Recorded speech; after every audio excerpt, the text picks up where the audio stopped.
Eric in Long Island will start off this segment. He says hello. Eric, good afternoon. How are you, pal? What's going on? Eric? Dog, before I get to the tournament, it's very surprising to hear the first dose of the Pfizer took a lot out of you. I had the Pfizer vaccine back in January and then the second shot in early February, and I didn't feel the effects until after that second shot. So, I'm curious to see, you being a little bit tired from that first shot. Yeah, very. Doctor told me today that might be an example, not the doctor, the guy, the administrator there said, might be an example here of that you had COVID, didn't know it, and your body is reacting to getting it again. That's what he said. But I feel better now.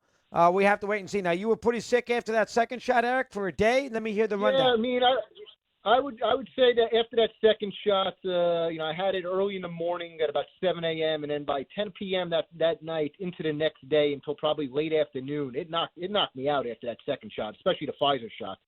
So by dinner time that following day, I was up and running, no fever, no chills, but it's almost like you got hit by a Mack truck type of thing, you kind of just felt sluggish and out of it all day, Yeah, that's how I felt today. So we'll see. Interesting, good call there. I know you had it earlier because.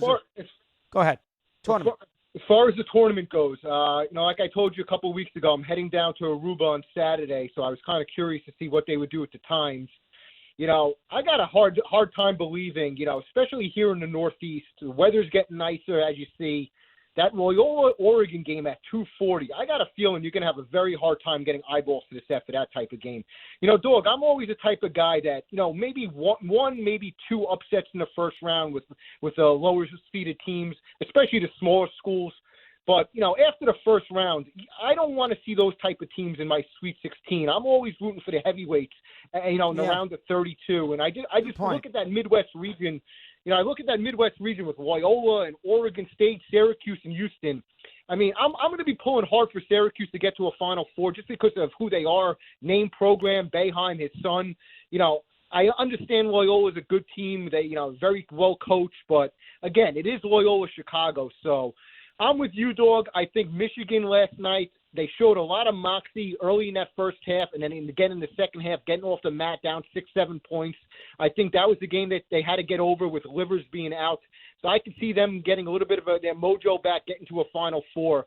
But, I'm with you with Alabama. When you shoot 16 out of 33 from three last night, I think they're a tremendous offensive team. They shoot the lights out, but I do agree with you. They're going to have one night where the ball's not going to go in for them. Where are they going to get their points? They don't have that inside game, so if they're not shooting threes well, it's going to catch up to them. But, Gonzaga and Baylor, in my mind, are the two best teams. I'm going to be pulling hard for that Monday night matchup because when we get to the stage of the tournament, Dog, I want to see best on best, and I think Gonzaga and Baylor are the two best.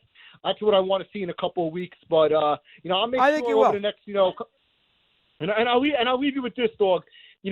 I think going back to the old ways next year where they have the Sweet 16 on Thursday and Friday, two games at the same time, I actually think that's a little bit more beneficial than the way it is, this weekend, because if you get one bad game, you got nowhere else to go. You're stuck with that game. So I understand they got 4 different time slots.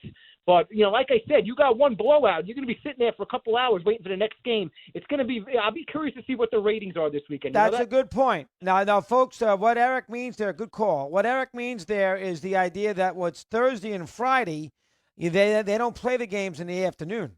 So they have to squeeze 4 games in beginning at basically 6:45 at night. While on Saturday and Sunday, they have to fill the afternoon time slots, which are allocated to sports. So they just put the game by its lonesome. So that's what Eric means. And if there's a bad game on the regionals on Thursday or Friday, you got the other game to choose from. You don't have this opportunity here for the region. That's an excellent point. He's 100% right. And if you look at the games this week, the Sunday games are much more attractive on paper than the Saturday games. The Saturday games, listen, I'm going to play golf Saturday afternoon. The hell with it if the weather's halfway decent. Oregon State, Loyola of Chicago. All right. It's, we don't know that much about either team. Loyola's not that fun to watch. Villanova, Baylor. Villanova might get killed in that game. Oral Roberts plays at 7:40, and then it's Syracuse, Houston at 10:15. Those are not great matchup games. While the next day, Gonzaga plays early, Michigan plays at 5, UCLA, Alabama, and then Oregon, USC, although it's a West Coast game. It's, those are two decent teams. Not nearly as good on Saturday as on Sunday. Sunday's the better games, at least on paper. Bigger teams, better games. will be on Sunday. 10 in front of the hour, continuing Mad Dog Unleashed.